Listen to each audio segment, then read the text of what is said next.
Welcome to Healthy Happy Pregnancy. I'm Brittany Garland with Prospering Wellness. I'm a nutritional therapy practitioner and co-creator and owner of Healthy Happy Journeys in this pregnancy series. I'm going to be talking you through what's going on with your body, what's going on with your baby as your baby develops, and how you can best support yourself and your baby through each trimester and even into postpartum. So let's get started. First, I want to start by saying congratulations. Whether this is your first or your fifth pregnancy, I'm excited for you and so happy that you are here and wanting to do the best to have the healthiest pregnancy for yourself and for your baby. Every pregnancy is different. Every pregnancy has ups and downs. Some women feel sick the entire pregnancy. Some never feel sick. Some only feel sick during the first trimester. Some have serious food aversion. Some have a lot of nausea, and some don't experience any of those things. So no matter where you are, I hope that you're feeling okay. And if you're feeling sick right now, I hope that it's just the first trimester and that it passes. But you have to keep in mind that your body is going through a lot. It is doing a lot of work for you 24/7. It's growing a baby and it's also growing a whole separate organ. So give yourself some grace. It isn't about eating perfect or looking a certain way, looking like the, models on social media or like celebrities when they're pregnant. It's about doing what's best for you and for your baby. So always keep that in mind. So let's talk about what's going on with you. During the first trimester, your hormones are going crazy, which you probably can feel. As the embryo gets implanted into your uterus, your body starts producing the HCG hormone, the human chorionic-gonadotropin hormone. This hormone tells your ovaries to stop producing eggs and triggers your body to start producing more progesterone and more estrogen. The increase in hormones is what causes all of your pregnancy symptoms, like morning sickness, increased sense of smell and sensitivity to smells.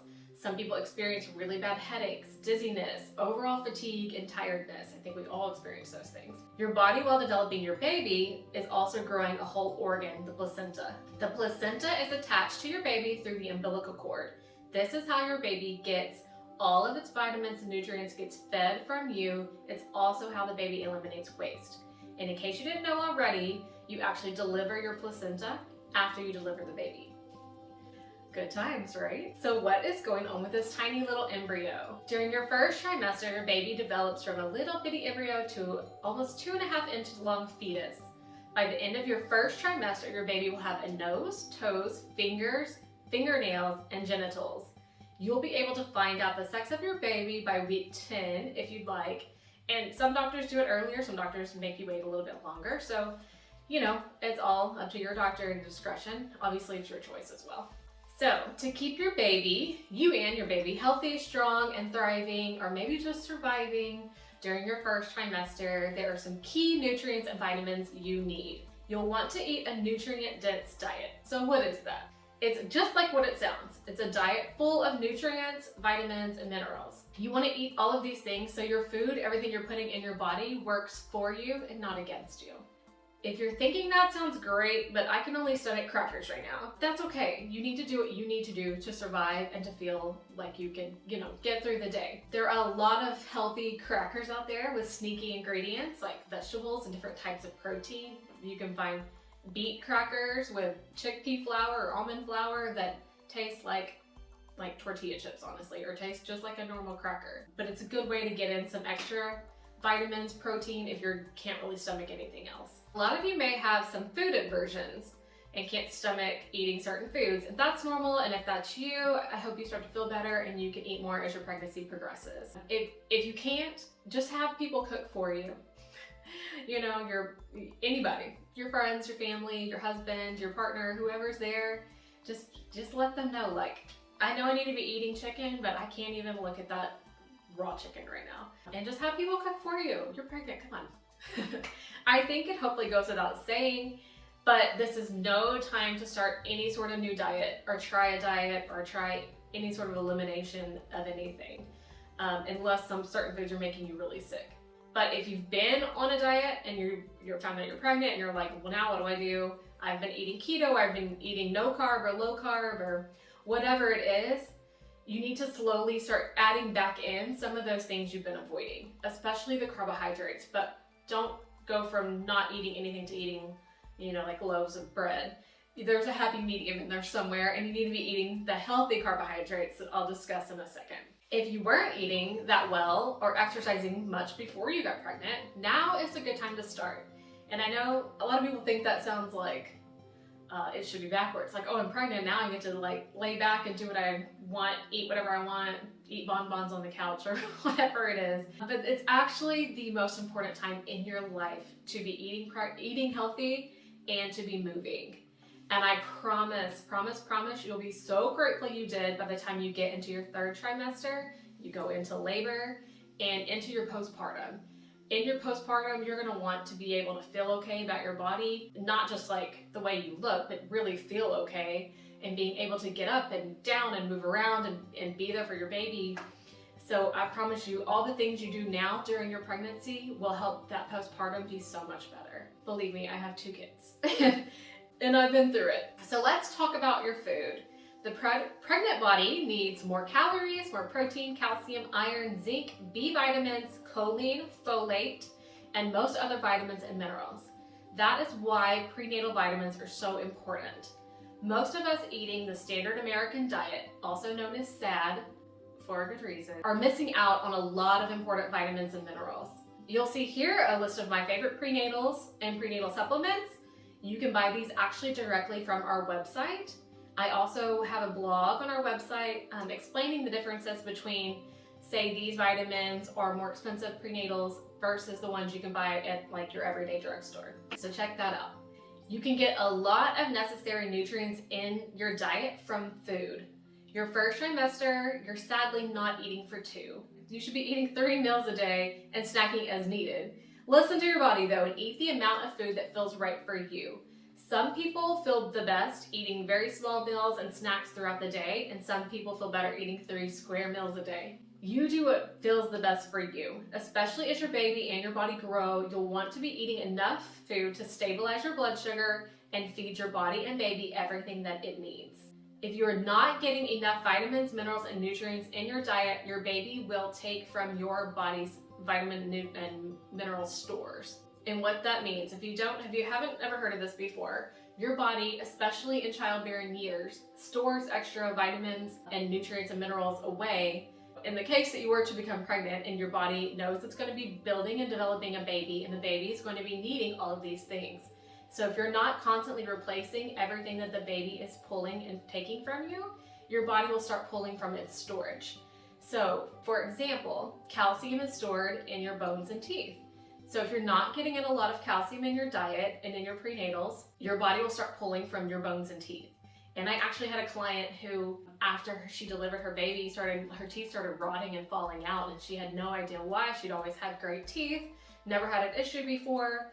And so I asked her about her pregnancy, and she said she had a horrible pregnancy. She was sick the entire time, couldn't stomach anything, never found a prenatal that settled well with her stomach.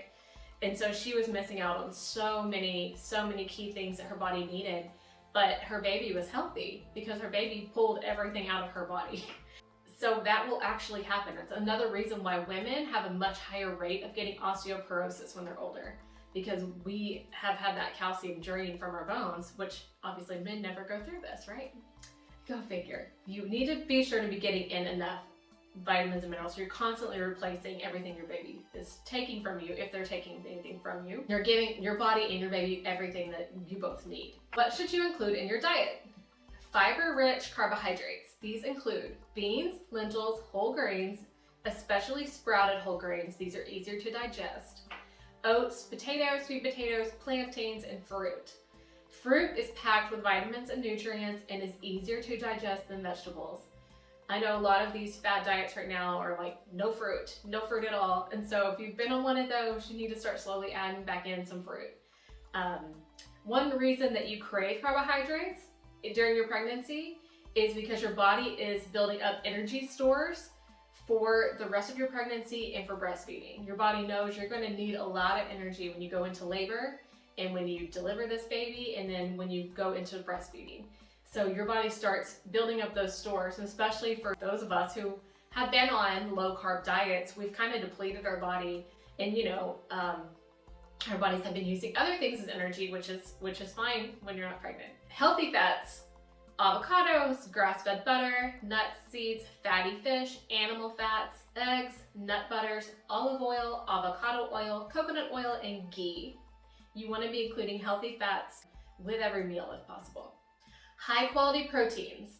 These are organic, 100% grass-fed beef or pork, cage-free poultry and eggs with the yolk. The most important part of the egg is the yolk. So please, please, please eat the egg yolks. Obviously, you don't have an allergy to eggs or egg yolks. Wild-caught fish and seafood. Wild-caught is something you always want to look for when buying fish or seafood. You do not want the farm-raised. Just remember, wild-caught. These forms of protein all contain higher amounts of bioavailable nutrients, meaning your body can utilize these more and you are getting more good stuff out of them, basically. While you're pregnant, your need for protein goes up by 50%. And animal proteins are the most complete form of protein, but if you are vegan and choosing to stay vegan through your pregnancy, make sure you're getting in enough protein in combination with healthy fats so your body can absorb and utilize those proteins. Vegetables. Organic is always a better option because they contain less pesticides and possible chemical exposure than non-organic vegetables. Cooked vegetables are easier to digest. You may want to remember this as your baby gets bigger and your digestion slows down. Vegetables are high in folate, vitamin K1, B vitamins, magnesium, and potassium. All of these are absorbed by your body better when eaten with a healthy fat. So think about some like roasted broccoli with avocado oil or butter. Leafy vegetables and citrus contain high amounts of folate, which is essential for pregnancy. Folate helps with the development of red blood cells for you and your baby, and aids in the production of all cells, which obviously you need that, right, for your baby. An ideal meal would have vegetables, protein, healthy carbohydrates, and healthy fats. Think broccoli and cauliflower tossed in some avocado oil with some sea salt roasted next to some baked or grilled chicken, and half of a sweet potato with some grass-fed butter on it. In that type of meal, you're getting in 2 types of vegetables, a protein, a healthy carbohydrate, and 2 types of healthy fats. Here are the top vitamins, minerals, and nutrients you need to be getting into your diet. Iron. Your blood volume increases when you're pregnant. If you are already feeling or starting to feel like short of breath, that's because your body is producing a lot more blood, and as that circulates, it just makes it feel like you can't breathe as well. And you'll really, really notice this as you get further into your pregnancy, especially as your baby grows and is pushing into your lung capacity. That doesn't help either. So you need to be sure you're getting in enough iron. You can find iron in organ meats, in liver capsules. I actually have written a blog about this on our website. A link to my favorite liver capsules. If you think the organ meat is just, you can't go there, there's alternatives. I mean, this is so good for you. Beef, lamb, pork, chicken, eggs, salmon, seaweed, prunes, raisins, mushrooms, spinach, legumes, nuts, and seeds. Zinc. Build your baby's immune system and help boost your own. I think in this day and age, we all know how important zinc is, and a lot of people are deficient in zinc. So that's something you want to make sure that you're not becoming deficient in. It's found in the same foods that contain iron and also in shellfish, especially oysters. B vitamins. Most people are deficient in B vitamins, and these are very important to be getting in every single day. These are found in beans, peas, nuts, liver, and leafy greens along with shellfish. B vitamins are water soluble, meaning you excrete out in your urine what your body does not need, so you cannot ever take too many B vitamins. Always look for methylated B. A methylated B complex, if you're going to take a B vitamin in addition to your prenatal, that's what you want to look for. Vitamin D, the sunshine vitamin. Get outside in the sun for 15 minutes a day if you can. You can also take a supplemental vitamin D to ensure you're getting in enough. And check the amount on your prenatal vitamin because a lot of prenatals contain a significant amount of vitamin D.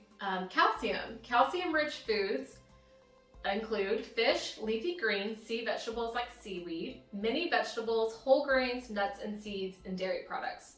So when you think calcium, most people immediately think milk or dairy. But let's talk about dairy really quickly. The quality of your dairy is so very important. You want to look for organic, grass-fed dairy if possible. If you don't like or tolerate dairy well, you can try goat or sheep milk and cheese. These are normally tolerated better and they're a lot easier to digest. or you can just choose a nut-based milk. Just when you're choosing a nut-based milk, make sure it doesn't have a lot of extra sugars in it or a lot of additives, like a lot of different gums and different things to help give it the texture of milk. Just some things to be looking out for. Yogurt. Yogurt is a great source of calcium, and it also contains probiotics, which are great for your gut as well as your baby's gut. Just watch the sugar quantity in yogurt as well and look for the quality. You want full fat. The less processed it is, the better. So the more processed something is, the less real food actually remains in that product. Calcium helps build bones, teeth, aids in muscle and heart function. Water. Filtered water is best and is extremely important for your body and for your baby. This should be your main fluid that you're intaking on a daily basis. Foods and things to avoid. Alcohol, drugs, pharmaceutical drugs if possible. If you're on some prescription drugs and you're pregnant, you want to double check with your doctor who prescribed that medicine to ensure that it's safe to take while you're pregnant. I would also run it by your OBGYN or your midwife to make sure that they are also on board with you taking that medicine. Soda. The high levels of phosphorus in soda deplete your calcium. So that is why, one of the main reasons why soda is really, really not good for you, on top of it's basically made up of nothing but artificial ingredients and artificial sugars, or a lot of real sugar, but they contain no good nutritional value. All sodas contain high levels of phosphorus, which phosphorus is good and needed by your body and is in a lot of really good foods. But when you find it in foods, you find it in conjunction with calcium. They are cofactors for each other, and they need each other for your body to be able to utilize them. But when you have a lot of phosphorus and no calcium, it actually depletes your calcium, which is not what you want when you're pregnant, or really what you want at any time. But that's one of the main reasons you for sure need to avoid soda, along with most of them contain caffeine. Other thing, raw or undercooked meat or shellfish. Deli meat. You hear about this. The reason they say don't eat deli meat is that it has a possibility of containing listeria. But if you really want a sandwich, just cook your deli meat, like in a skillet on the stove or in the oven or in a toaster oven. Fish high in mercury, like shark, mackerel, tilefish, and some forms of tuna. Unpasteurized dairy. Caffeine, tea or coffee, 1 cup a day or as directed by your doctor. I know when I got pregnant with my first son, I was a big coffee drinker and I stopped completely, and I was having horrible headaches every day, and my midwife was like, don't kill yourself. You can have 1 cup of coffee a day and just spread it out if you need to. Or, like drink half calf or decaf, or drink, 1 cup of regular, 1 cup of decaf, or however you want to do it. But, you don't have to kill yourself over this. If you're a big tea or coffee drinker, just try to really minimize the amount you're having. Trans fats. These should be avoided at all stages of life, but especially while you're pregnant, because they deplete your body of all kinds of nutrients. You need to really be looking out for trans fats in foods. These are mainly in fast foods and processed foods. Other things to avoid are toxins. Environmental toxins if possible. You can limit your exposure to toxins inside your house, because you're in control of that. It's really hard to control what's in the outside world. But one of the other things that I really want to point out is the things you're putting on your skin. It takes 26 seconds for something you put on your skin to enter your bloodstream. And when you're pregnant, you're sharing your blood with your baby. So anything you put on your skin is going directly to your baby. So that includes, all types of makeup, your lip gloss, mascara, the creams you're putting on at night, things you're putting in your hair dyes, hair products, lotions you're rubbing all over your body. And then you have to think about cleaning supplies too. You're putting something, say you're using a wipe and you're putting it directly on your hand and cleaning with it. That's going directly into your skin. So that's something to really, really think about. You want to think about what you're putting on your body as well as in your body, because everything directly affects your baby. Limit radiation and Wi-Fi exposure if possible. I'm going to talk a lot more about toxins and this radiation Wi-Fi thing in the next video. Treating nausea. So I know in your first trimester you may be dealing with this. There's a couple things you can do. Ginger is so good for nausea. You can find ginger chews, ginger tea, ginger ale. I know I found like a carbonated ginger ale type drink at Sprouts when I was pregnant that really saved me, and it had like no added sugars, no artificial ingredients, etc. Carbonated mineral water is really good for nausea too. I know growing up they always said to drink a lemon lime soda when your stomach was upset. but that reason was for the carbonation, not for any of the other ingredients. So drinking a carbonated water really helps, plus it contains some extra minerals, which you could always use. Snacking may actually help, just maybe some toast with butter on it, or avocado, maybe some fruit. Fruit and yogurt, cold things can help with nausea. Or you can try taking a liquid B complex. Also try moving, and this may not sound like it makes any sense, but stretching, walking, doing yoga, or doing any type of movement can actually help reduce nausea. This actually saved me my second pregnancy. I would just, every time I started to feel sick, I would get up from my desk and I would do some stretches, some down dogs, and then it would actually go away. Another thing you can do is just adding like lemon to your water. That seems to help a lot too. So in conclusion, the first trimester is really about listening to your body. Do what is best for you and give yourself grace. You're growing a human and everything in your body is going through changes and adjustments. It may be hard to clear your mind, but try to do that as much as possible. Do the best that you can. If you can't buy all organic, remember eating a diet with some healthy protein, vegetables, fruits, and healthy fats and healthy carbohydrates is best no matter the quality. Limit your fast food, your packaged food, your processed food, your sugar, and your soda. Getting in as many nutrient-dense foods in your diet as possible. If you would like additional guidance through your pregnancy, I would love to help you. You can reach me directly at prosperingwellnessntp@gmail.com or at info@healthyhappyjourneys.com. Thank you so much, and I'll see you in your next trimester.